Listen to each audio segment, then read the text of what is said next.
वज़ीर-ए-आज़म नरेंद्र मोदी को शिवाजी महाराज से तकाबुल करने वाली किताब और मुसन्निफ के खिलाफ एहतजाज शुरू हो गया है। बीजेपी लीडर ने शिवाजी नरेंद्र मोदी के नाम से एक किताब लिखी है। इस किताब में नरेंद्र मोदी को शिवाजी महाराज से तजबीह देने की कोशिश की गई है, जिसके खिलाफ मुल्क भर में एहतजाज मुनज़्ज़म किए जा रहे हैं। नांदेड़ में कांग्रेस की जानिब से शिवाजी मुजस्समे के रूबरू एहतजाज किया गया, जिसमें कांग्रेस के कारकुनान ने वज़ीर-ए-आज़म नरेंद्र मोदी की छत्रपति महाराज से तकाबुल करने वाली किताब को नाज़ेबा कलिमात बताते हुए इस किताब पर पाबंदी आयद करने का मुतालबा किया। कांग्रेस के कारकुनान ने कहा कि बीजेपी हुकूमत इस किताब के मुसन्निफ के इस कौल की वजाहत करे। इन्होंने नांदेड़ जिला कलेक्टर की मारिफत एक मेमोरेंडम देते हुए महाराष्ट्र की वज़ीर आला से मुतालबा किया कि वो इस किताब पर पाबंदी आयद करते हुए कसूरवार अफराद के खिलाफ कानूनी कार्रवाई करें। इस मौके पर इस किताब के मुसन्निफ का अलामती मुजस्सिमा और किताब को भी नजर आतिश किया गया।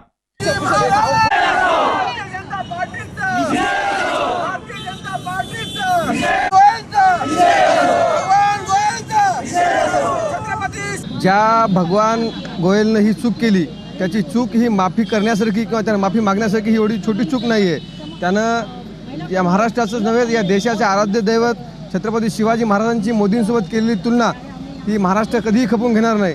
माझं म्हणणं असं आहे की त्याचा निषेध म्हणून आम्ही आज त्याचं प्रतिकात्मक पुतळा फोटो जाळलेली आहे। तो व्यक्ती जर समोर आला तर त्या समोरही त्या व्यक्तीला आम्ही जाळू शकतो, एवढ्या आमच्या भावना तीव्र आहेत। त्याचबरोबर भाजपा भारतीय जनता पक्षानं आपली शिवाजी महाराजांविषयीची भूमिका अगदी स्पष्ट करावी। ज्या छिंदमनं छत्रपती शिवाजी महाराजांवर शिंतोडे उडवले त्या छिंदमला भारतीय जनता पक्षानं मोठं करण्याचं काम केलं। आजही छत्रपती शिवाजी महाराजांची बदनामी झाली असताना छत्रपती शिवाजी महाराजांचं नाव घेऊन ही सत्तेत आलेले भाजपची लोक एक चिक्कार शब्द काढायला तयार नाहीत। त्यांच्या पक्षाच्या कार्यालयात या पुस्तकाचं प्रकाशन झालं तरीही त्याविषयी भाजपाचे नेते कुठलाही नेता कार्यवाही तर सोडून द्या परंतु कुठलंही वक्तव्य करायला सुद्धा तयार नाहीत। म्हणून भाजपानं सगळ्यात पहिल्यांदा छत्रपती शिवाजी महाराजांबद्दलचं आपलं प्रेम खोटं आहे हे मान्य करावं आणि शिवाजी महाराजांवरती आपली श्रद्धा कमी करावी। पुन्हा शिवाजी महाराजांचा त्यांना अधिकार नाव घ्यायचा अधिकार नाही एवढं मी या ठिकाणी बोलतो।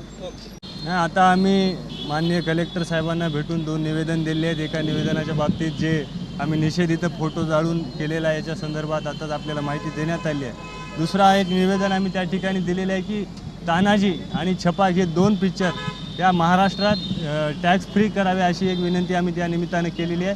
कारण तानाजी हे महाराष्ट्र राज्याचे आराध्य दैवत छत्रपती शिवाजी महाराज यांच्या एका वीर सरदाराची ती कथा आहे आणि ती कथा घराघरापर्यंत पोहोचली पाहिजे।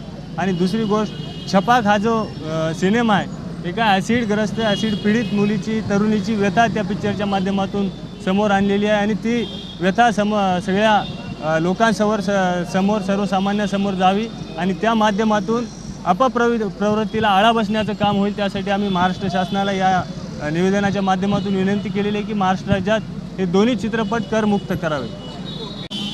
जय भगवान गोयलनी जे पुस्तक लिहिलं आहे की नरेंद्र मोदींची तुलना छत्रपती शिवाजी महाराजांसोबत केलेली आहे आणि हे निषेधार्ह आहे।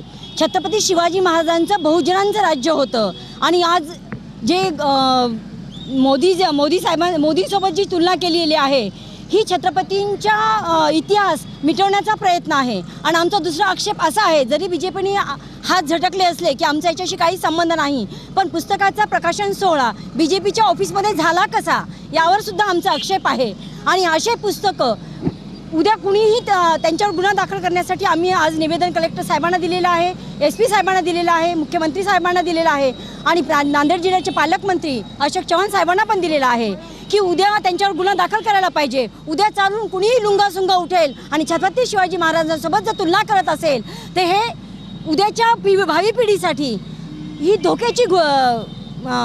धोक्याची नांदी ठरेल असं आमच्या महिला काँग्रेसतर्फे आणि युवक काँग्रेसतर्फे आज आम्ही या ठिकाणी निवेदन दिलेलं आहे। आज आम्ही त्यांच्या जे गोयल आहे जय भगवान गोयल यांच्या प्रतिमाचं या ठिकाणी आम्ही जोडो मारो आंदोलन आणि त्यांच्या प्रतिमाचं दहन या ठिकाणी केलेलं आहे।